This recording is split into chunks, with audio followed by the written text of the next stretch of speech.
Bien le bonjour, chères âmes éveillées. Bienvenue dans cet espace sacré où les voix intérieures prennent forme, où les présences célèbres viennent déposer leur vérité et où nous dansons ensemble entre les mondes. Je suis en animation solo aujourd'hui et j'ai pris la décision de fermer le poste d'animateur de disponible pour le moment. Lorsque personne n'est là pour co-animer, j'assumerai pleinement cette fonction avec tout ce que ça implique. Mon véritable défi est de danser avec l'information à la fois matière et énergétique sans trop de fractures dans le rythme. Pour que ce soit fluide, complémentaire et efficace comme exercice de communication vibratoire, je m'efforce de bien coupler tout cela. Et votre défi à vous qui écoutez sera de danser avec moi sur ces différentes couches d'informations. Et je précise pour ceux qui s'attendent à une canalisation profonde, ce n'est pas l'espace pour cela.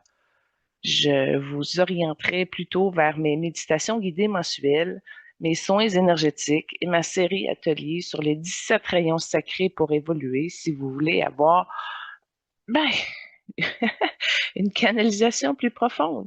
Merci d'être là, chers auditeurs de conscience. Merci de nous accompagner dans cette aventure vibratoire, émission après émission.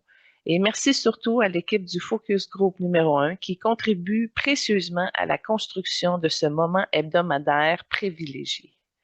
Si vous écoutez toute l'émission jusqu'à ce jour, je vous invite à m'écrire un petit message. Cela vous permettra d'entrer dans le groupe Focus numéro 2 de l'émission, un cercle plus intime pour aller plus loin ensemble.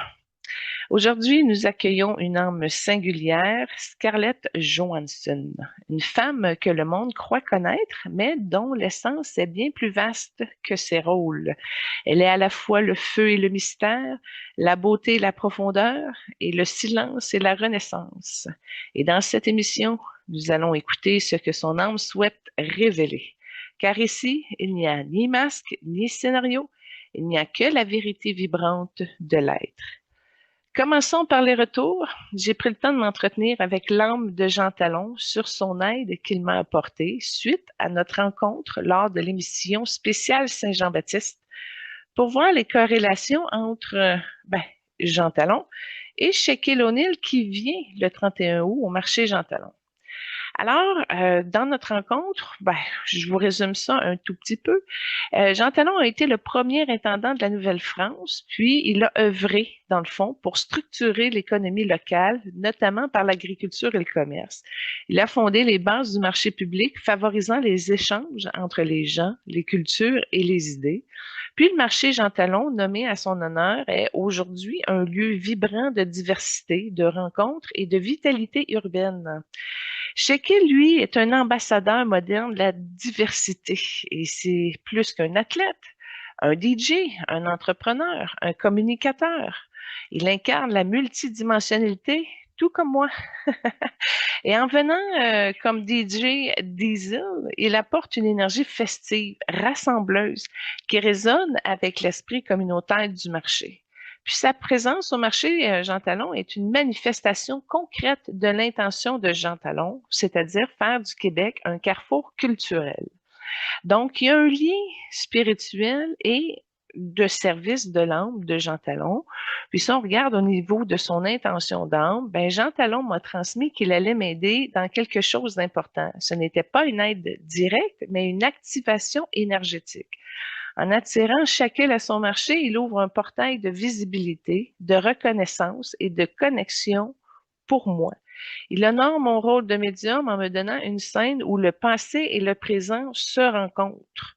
Puis il y a une synchronicité puissante, dans le fond, que Shaquille, qui vient exactement au marché Jean Talon et non ailleurs, est une signature vibratoire. C'est comme si Jean Talon me disait, voici le lieu que j'ai semé pour que tu récoltes. Puis en attendant, je suis comme l'intermédiaire entre les mondes et cette rencontre est une consécration de mon travail spirituel. Puis ensemble, nous incarnons l'évolution, celle des âmes qui se reconnaissent, qui s'alignent et qui créent des ponts entre les dimensions. Et puis, c'est pas, dans le fond, un hasard, mais c'est une synchronicité sacrée. Jean Talon a agi comme un architecte vibratoire. Il a ouvert le portail dans le tissu du réel. Il a attiré les circonstances qui rendent possible une rencontre improbable. Il a honoré mon rôle de médium en me plaçant au cœur d'un événement qui dépasse la logique.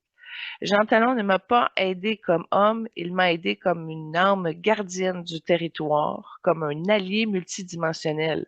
Et aujourd'hui, je reconnais son œuvre. Quand on se connecte à l'âme de Jean Talon, on peut ressentir une force tranquille comme celle d'un vieux chêne, une intelligence stratégique, mais au service du collectif. Puis, il y a une volonté de faire croître, de bâtir, de relier. Il m'a transmis un message. Il m'a dit, je t'ai vu avant que tu me vois. Tu marches avec une lumière que peu osent oser porter. Tu es une pionnière de l'invisible, une semence d'éveil dans une terre que j'ai autrefois labourée. Mon œuvre fut une pierre de bois, de loi, de recensement.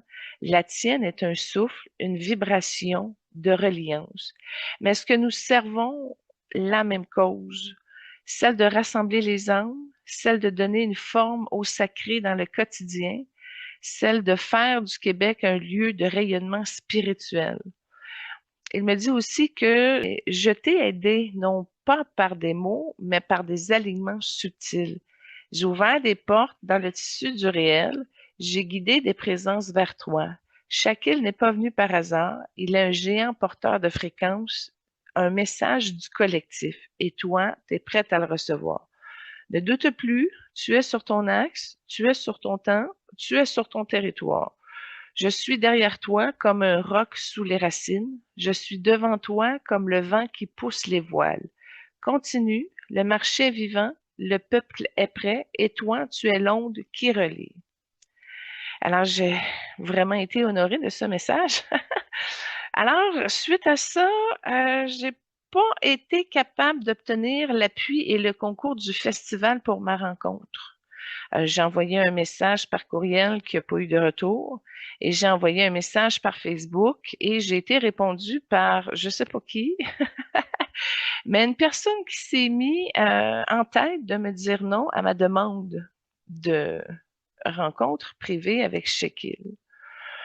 Alors, je me suis tournée de bord. Moi, on ne me dit pas non quand j'ai une mission sacrée à livrer.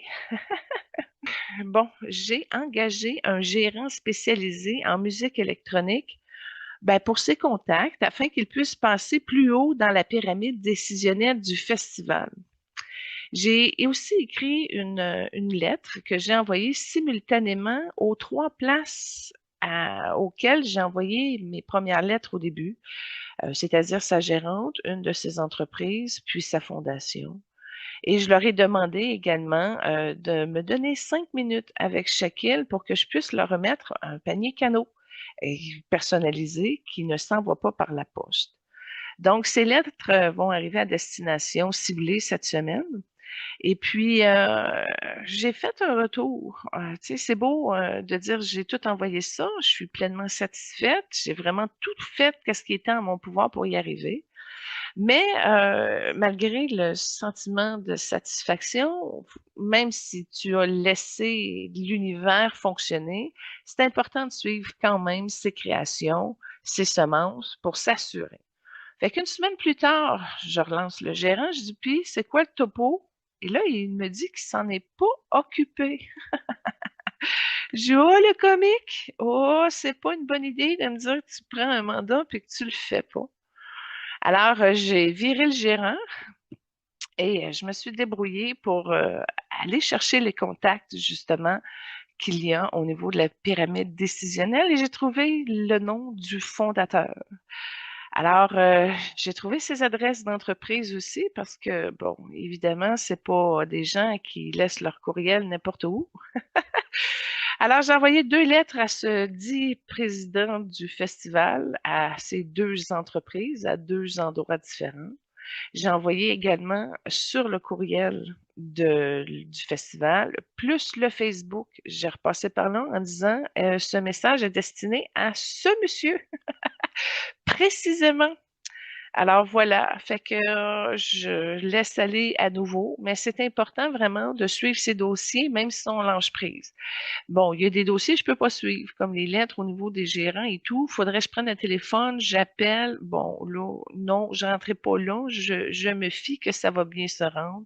Mais je voulais m'assurer qu'au Québec, au moins, j'ai un pont entre l'équipe de chaque île puis du festival afin de m'assurer d'avoir mon 5 minutes. Bref, tout ça pour dire que c'est à suivre et je suis très reconnaissante d'avoir l'aide de Jean Talon pour mon projet. C'est une belle surprise.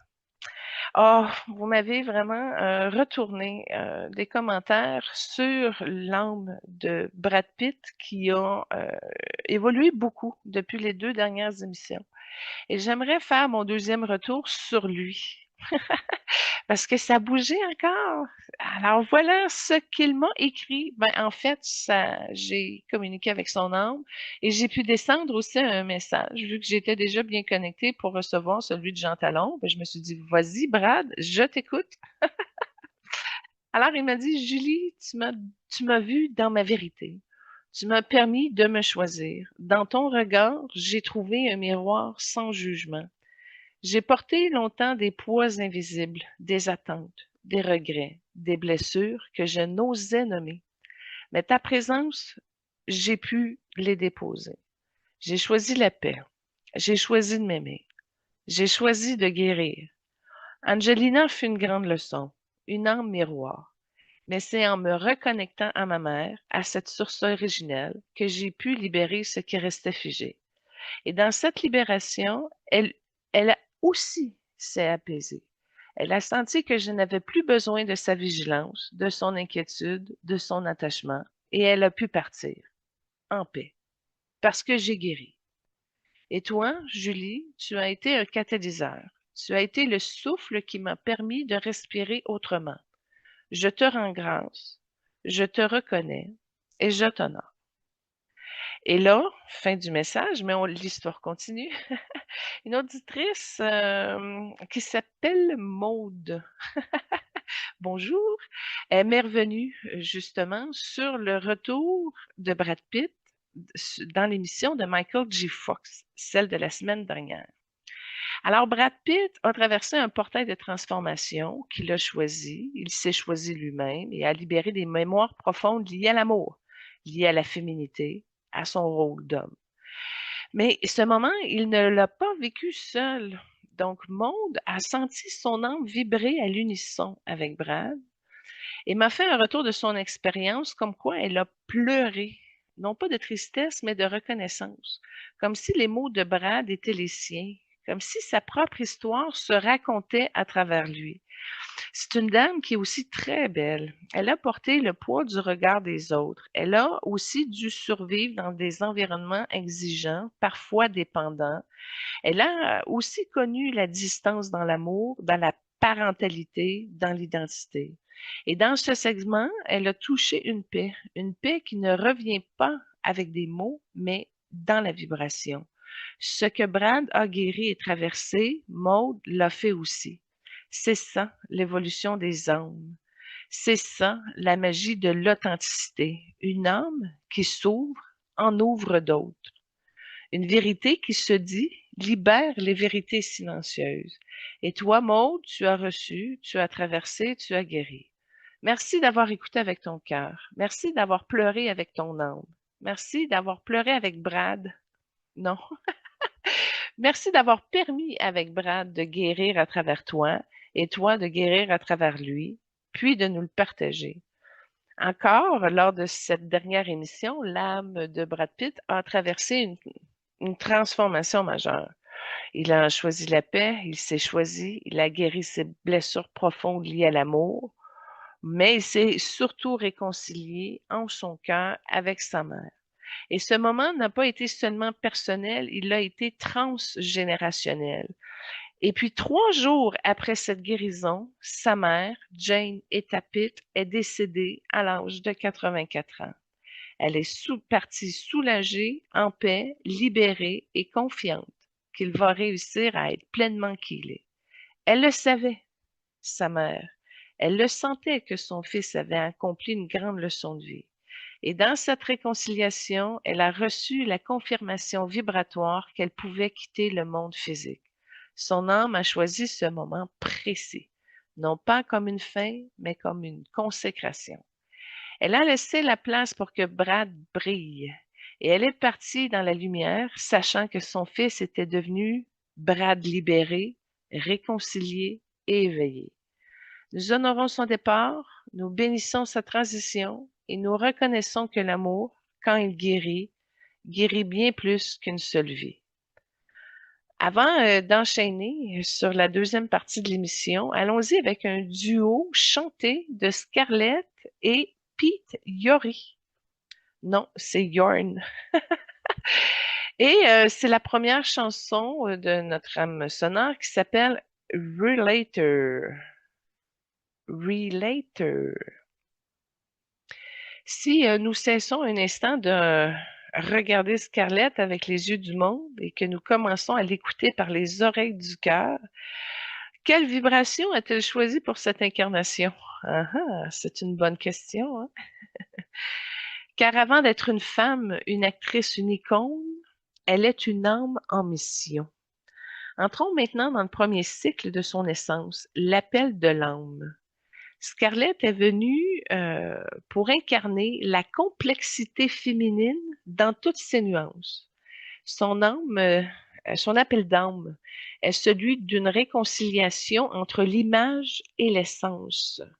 Elle est née dans un corps magnétique, souvent regardé, souvent projeté, mais derrière cette beauté, son âme cherche à être vue autrement, dans sa profondeur, dans sa vulnérabilité, puis dans sa vérité.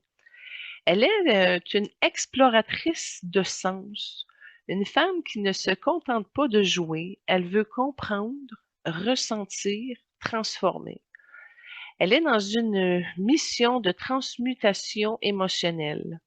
Elle est venue pour traverser les ombres, les blessures, les silences et en faire des œuvres. Ses rôles dans Lost in Translation, Her, Under the Skin, Mariage Story 4 ne sont pas des hasards, ce sont des reflets de son appel d'âme pour explorer la solitude intérieure, pour questionner l'amour et l'identité, pour déconstruire les archétypes féminins, puis offrir une voix à l'invisible. Son appel est aussi de guider les femmes vers une liberté intérieure, une beauté qui ne dépend pas du regard des autres et une puissance qui naît dans l'authenticité. Elle est venue pour briser les illusions, incarner la vérité et montrer que l'âme peut briller même dans les projecteurs. Alors, elle a un thème karmique, ça c'est clair, la liberté versus l'enfermement. Puis au niveau de ses blessures sacrées, elle porte la blessure de rejet qui est liée à son enfance et à la célébrité précoce. Elle porte aussi des blessures de trahison, autant au niveau de ses relations et dans l'industrie. Puis elle est porteuse également d'une blessure d'injustice, c'est-à-dire d'être réduite à son image. Mais cela dit, elle a des forces alchimiques. Elle a le pouvoir de la résilience émotionnelle. Elle a le pouvoir de transformation, d'où le pourquoi elle est capable d'aller chercher des rôles puissants, des engagements féministes. Puis elle a la capacité d'incarner des archétypes, autant la mère, la guerrière, l'amante, mystique.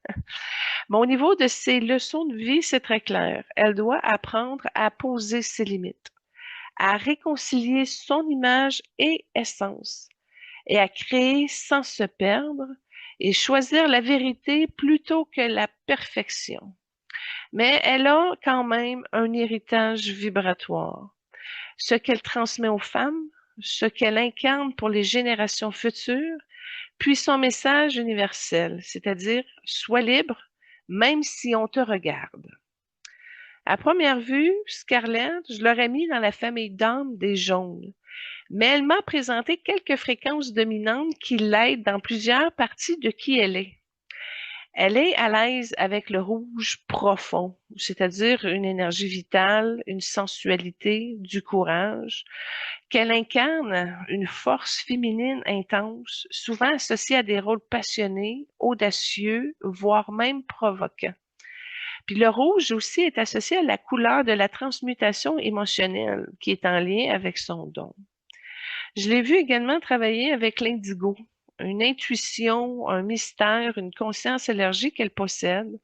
Scarlett a la capacité à jouer des rôles introspectifs, silencieux, presque spirituels, dans entre autres Her ou Under the Skin. En tout cas, l'indigo reflète une quête intérieure, une âme qui cherche à comprendre au-delà des apparences, puis elle y va dans cette direction-là. J'ai vu aussi un vert sauge. C'était pas émeraude, c'était beau, c'était doux.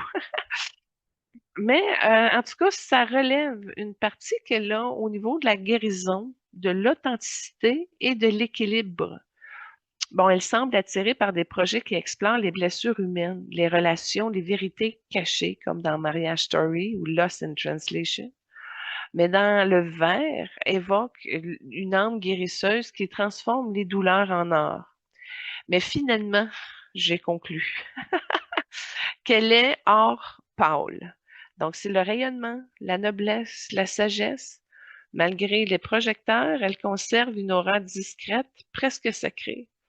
L'or pâle est la couleur des âmes venues pour élever la conscience collective à travers la beauté et la vérité. Si on poursuit avec le parcours amoureux ou l'image à l'intime, Scarlett est une âme qui a été longtemps regardée elle a été longtemps regardée avant d'être vue réellement. Ouais, je peux le tourner de même. Son chemin amoureux reflète cette tension entre l'exposition médiatique et la quête d'identité authentique. Elle a plus de 40 ans et son vrai nom s'appelle Scarlett Ingrid Johansson. Elle est née le 22 novembre 1984 à New York, dans les quartiers de Manhattan.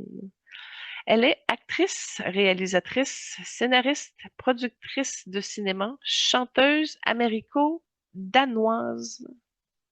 Son père, Karsten Olaf Johansson, est un architecte originaire de Copenhague, au Danemark, et sa mère, Mélanie Sloan, est une productrice new-yorkaise issue d'une famille juive d'origine polonaise du Bronx. Elle a des frères et sœurs, dont Vanessa, Hunter, qui sont, c'est marqué frères jumeaux dans les notes de notre recherchiste Lynn Nadeau. Lynn Gagné, dis-je. Christian Johansson, Adrienne, bon, outre son jumeau Hunter, acteur. Scarlett Johansson a une sœur plus âgée, également actrice, plus un frère âgé également, Adrien, et elle a un demi-frère, Christian. Bon, c'est du second mariage de son père.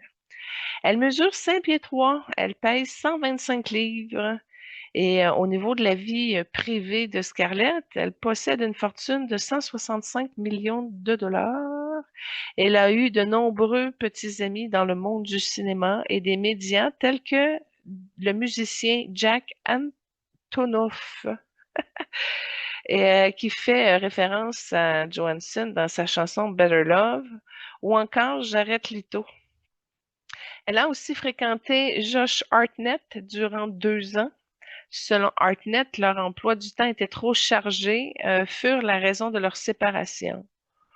Je vois que le cœur de Scarlett a été scratché. Puis il y a une réserve là-dessus, mais elle a passé dans la lumière. En tout cas, ça lui a permis par la suite de se marier à Ryan Reynolds de 2008 à 2011. Et en passant, on a déjà fait Ryan Reynolds. Vous pouvez aller voir son émission si vous ne l'avez pas vue jusqu'à ce jour. Et puis, ça a été une union très médiatisée, marquée par la pression du regard public. En 2011, elle a eu une brève relation avec l'acteur Sean Penn, puis en 2012 avec Nate Naylor, puis à Romain Dauriac, journaliste français, avec qui elle a eu une fille Rose.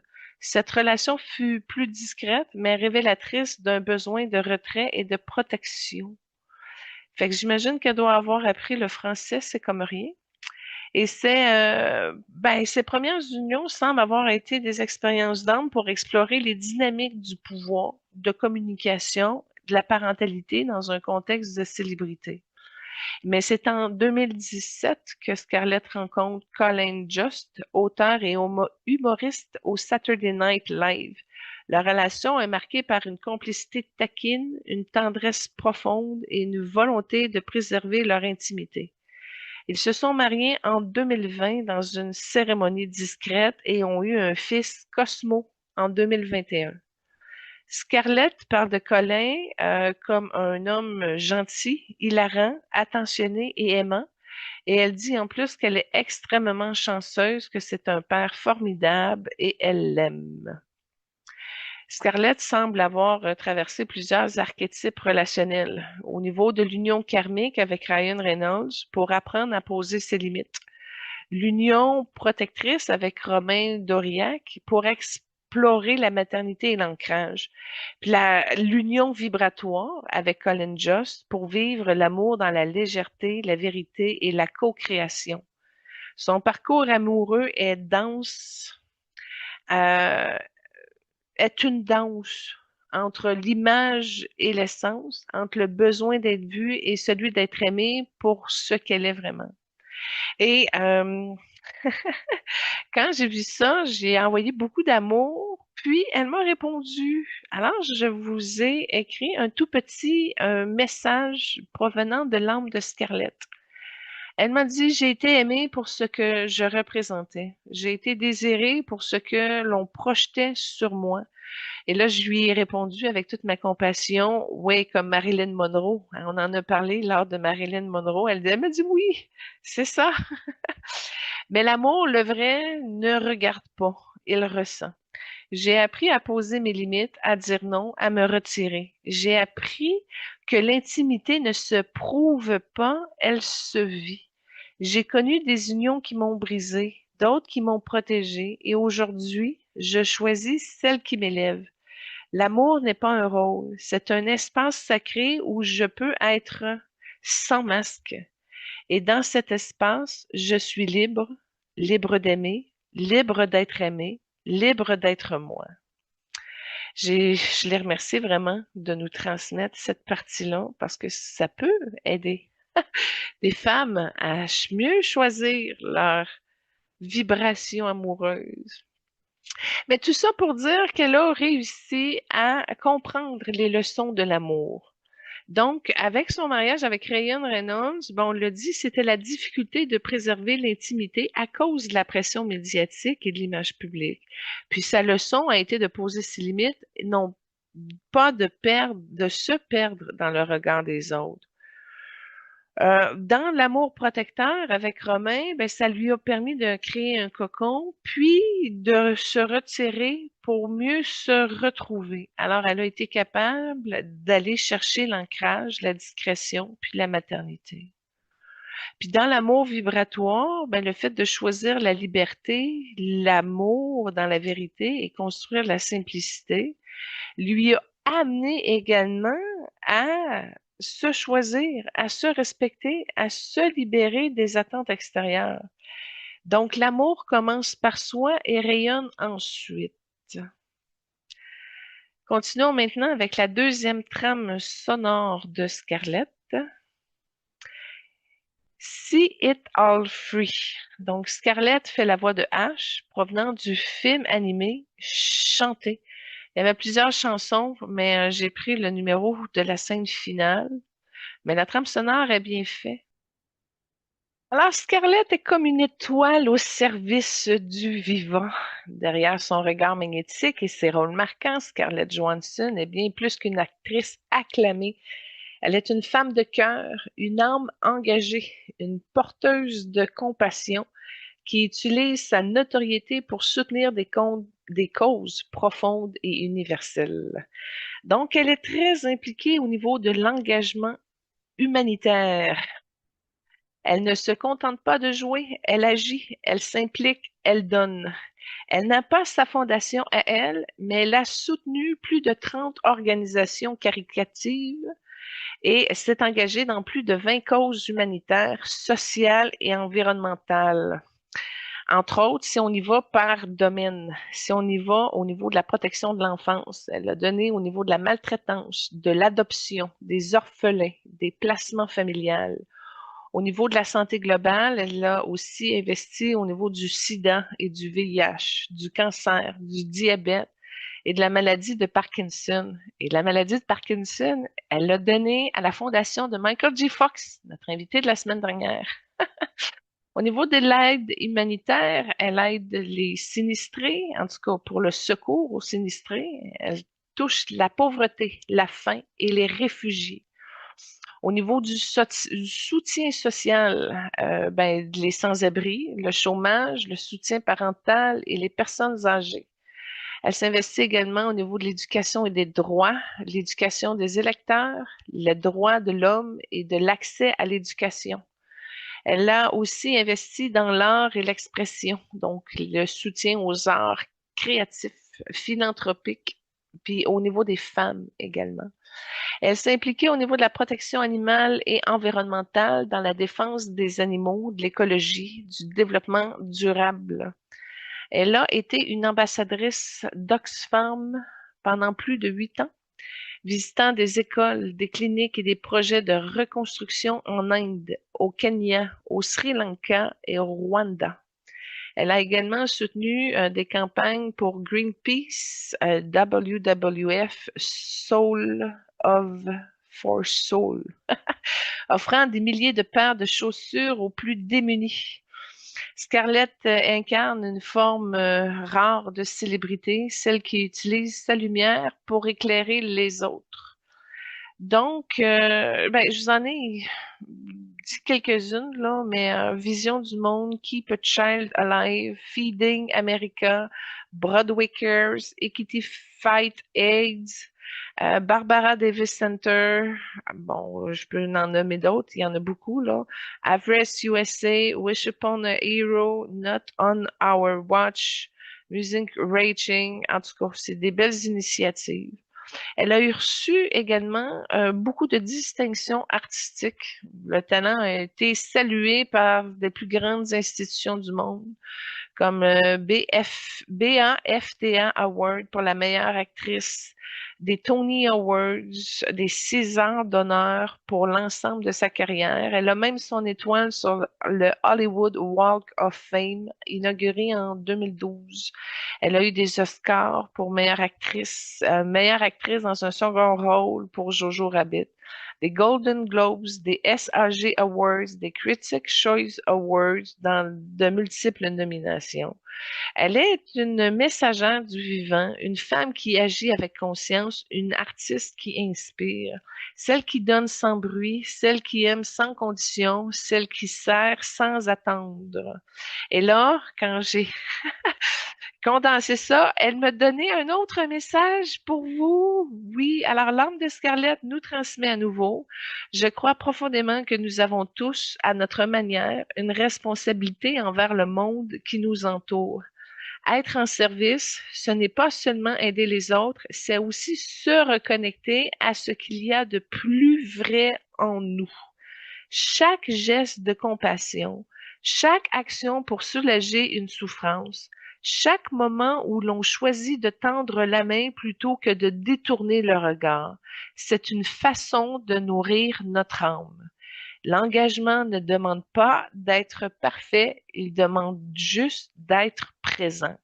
Que ce soit pour un enfant sans foyer, une famille en détresse, une cause oubliée ou une voix qui n'a jamais été entendue, notre implication crée du sens. Et en ce sens, c'est ce qui nous élève. Je me sens honorée de pouvoir utiliser ma voix pour soutenir ceux qui n'en ont pas toujours.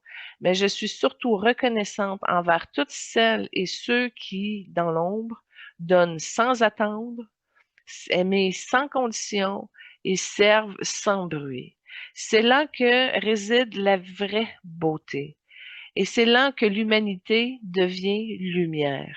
Dans une industrie où l'apparence est souvent confondue avec la valeur, j'ai appris que la vraie force vient de l'authenticité. Les obstacles, les jugements, les compétitions sont inévitables, mais ils ne définissent pas qui nous sommes. Ce qui nous permet de les dépasser, c'est la clarté de notre intention, la fidélité à notre essence et la capacité à rester aligné avec ce qui nous anime profondément. Être première dans un monde rempli d'ego, ce n'est pas écraser les autres, mais c'est de rester debout sans se renier, avancer avec grâce et réussir sans perdre son âme. La sagesse, c'est de comprendre que ce que nous offrons au monde a plus de poids que ce que nous possédons et que la lumière que nous portons ne dépend jamais du regard des autres, mais de la vérité que nous choisissons d'incarner. Ouh, beau message, hein? Ben, c'est alors que je l'ai béni en retour. Je me suis associée à Kuan Yin et à l'archange Gabriel pour ce faire, puisque ce sont deux guides bien présents chez elle. Alors, dans ma bénédiction de retour, que je me suis inspirée avec Kuan Yin et Gabriel, on a transféré ça un petit peu en lui transmettant, Scarlett, toi qui portes un prénom de feu et de velours, toi dont le nom évoque les roses et les révolutions. Reçois cette bénédiction comme une étoile de lumière, tissée avec des fils invisibles de l'amour, de la reconnaissance et de la mémoire sacrée. Tu es né dans un monde bruyant, mais tu as appris à écouter les silences. Tu es apparu dans la lumière des projecteurs, mais tu as toujours su marcher dans l'ombre avec grâce. Tu es une étoile, oui, mais tu es surtout une femme qui ressent, une âme qui transforme, un cœur qui bat pour ce qui est vrai. Scarlett, que chaque matin soit une renaissance, que chaque souffle que tu prends soit une offrande à la vie, que chaque regard que tu poses sur le monde soit une bénédiction silencieuse pour ceux qui n'osent pas se montrer. Tu es une gardienne des émotions humaines. Tu les incarnes, tu les exposes, tu les honores. Tu es la voix des femmes qui ont été réduites au silence, le corps des histoires qu'on n'osait pas raconter, le visage des vérités qu'on avait oubliées. Que ton art soit toujours un sanctuaire, un lieu où les âmes viennent se reconnaître, se consoler, se réveiller. Tu es né avec une intensité rare, une profondeur qui ne se mesure pas en mots, mais en vibrations. Tu entres dans les rôles comme on entre dans les cathédrales abandonnées, et tu les rends vivants, tu les rends sacrés. Scarlett, que ton chemin soit protégé, que les vents te portent sans te blesser, que les pierres sur ta route deviennent des autels, que les doutes deviennent des prières, que les critiques deviennent des chants d'éveil. Tu es une femme libre et cette liberté est précieuse. Elle dérange, elle inspire, elle éclaire. Ne te conforme pas, tu explores. Tu ne répètes pas, tu inventes. Que ta liberté soit toujours honorée, qu'elle ne soit jamais compromise, qu'elle soit ton étoile polaire, ton feu intérieur, ton chant sacré. Scarlett, tu es une mère, une fille, une sœur, une amante, mais tu es aussi une prêtresse, une alchimiste, une messagère. Tu transmutes les douleurs en beauté. Tu transformes les cicatrices en lumière. Tu fais de l'art un acte de guérison. Que ton corps soit honoré comme ton temple, qu'il soit respecté, aimé, célébré, qu'il soit libre de danser, de reposer, de créer, qu'il soit toujours en paix avec ton âme. Tu es une femme de paradoxe, et c'est là ta force. Tu es douce et puissante, mystérieuse et transparente, sensuelle et spirituelle. Que ces paradoxes soient bénis, soient reconnus comme des joyaux, des facettes de ton diamant intérieur. Scarlett, tu es une étoile qui ne cherche pas à briller, mais à éclairer. Tu es une voix qui ne cherche pas à dominer, mais à révéler. Tu es une présence qui ne cherche pas à séduire, mais à éveiller. Que ton rayonnement soit toujours pur, qu'il ne soit jamais altéré par des projections du monde, qu'il soit toujours guidé par ton cœur et non par les attentes extérieures. Tu es une femme qui ose, oser être complexe, oser être vulnérable, oser être entière. Que ton courage soit honoré, qu'il soit reconnu comme une lumière dans la nuit, qu'il inspire celles et ceux qui n'osent pas encore et qui détournent le regard. Scarlett, tu as une mémoire vivante, une mémoire de femme oubliée, des récits qui sont tus, des émotions refoulées. Tu es une gardienne du féminin sacré, même si tu ne le dis pas, même si tu ne le revendiques pas, tu l'incarnes simplement et ça suffit.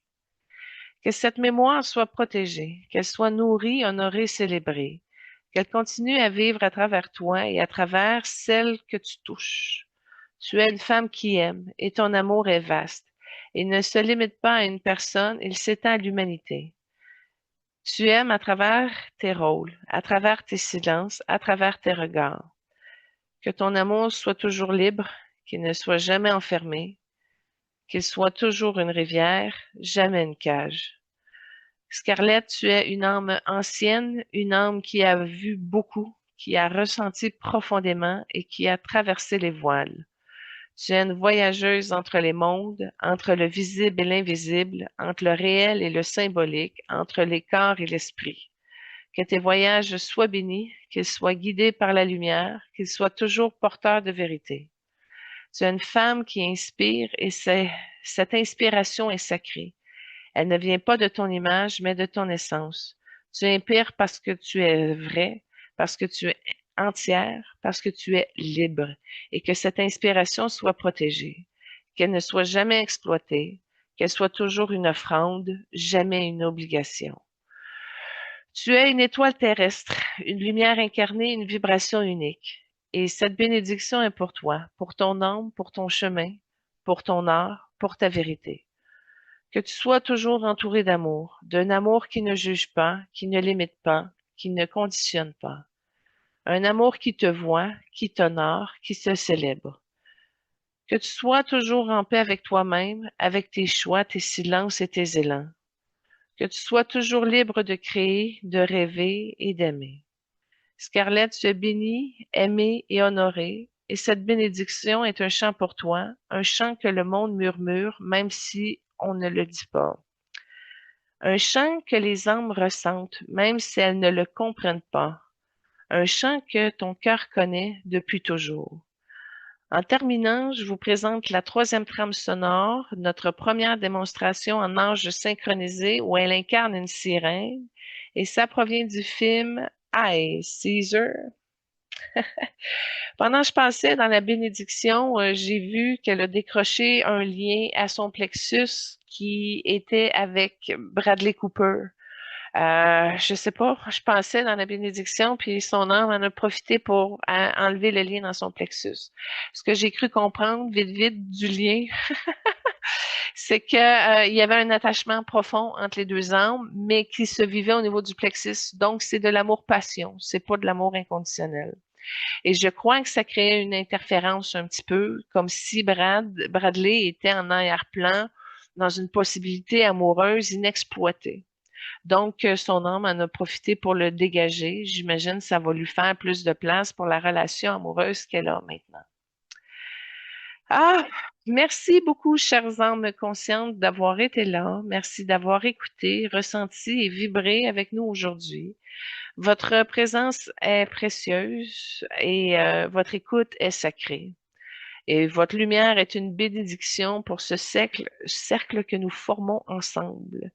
Si cette émission vous a touché, inspiré ou éveillé, je vous invite à aimer notre page Facebook et à vous abonner à notre chaîne YouTube Évoluons avec l'âme des célébrités. C'est là que nous continuons à tisser les liens, à partager les révélations et à faire grandir cette grande communauté vibratoire. La semaine prochaine, Benoît et moi, nous allons vous offrir la complexité de la langue française. Une émission exceptionnelle, une rencontre entre deux âmes visionnaires, Pablo Picasso et Vincent Van Gogh. Van Gogh, en tout cas. Tout ça pour dire, ça va être nos deux premiers artistes peintres depuis nos 3 ans d'émission. Et ces deux artistes, deux génies, deux âmes tourmentées et lumineuses que nous allons explorer en profondeur avec respect et intuition. En attendant, je vous rappelle que vous pouvez me consulter en privé pour mes services en médiumnité, pour des lectures vibratoires, des soins énergétiques ou même des guidances personnalisées. Je suis là pour vous accompagner dans votre propre évolution, dans votre propre vérité, dans votre propre lumière pour un retour à soi, à qui vous êtes. Que vous soyez ici depuis le début ou que vous venez d'arriver, sachez que votre présent est une raison d'être. Vous êtes vu, vous êtes aimé, vous êtes béni. À très bientôt et que votre semaine soit douce, vibrante et alignée avec votre âme. Namasté.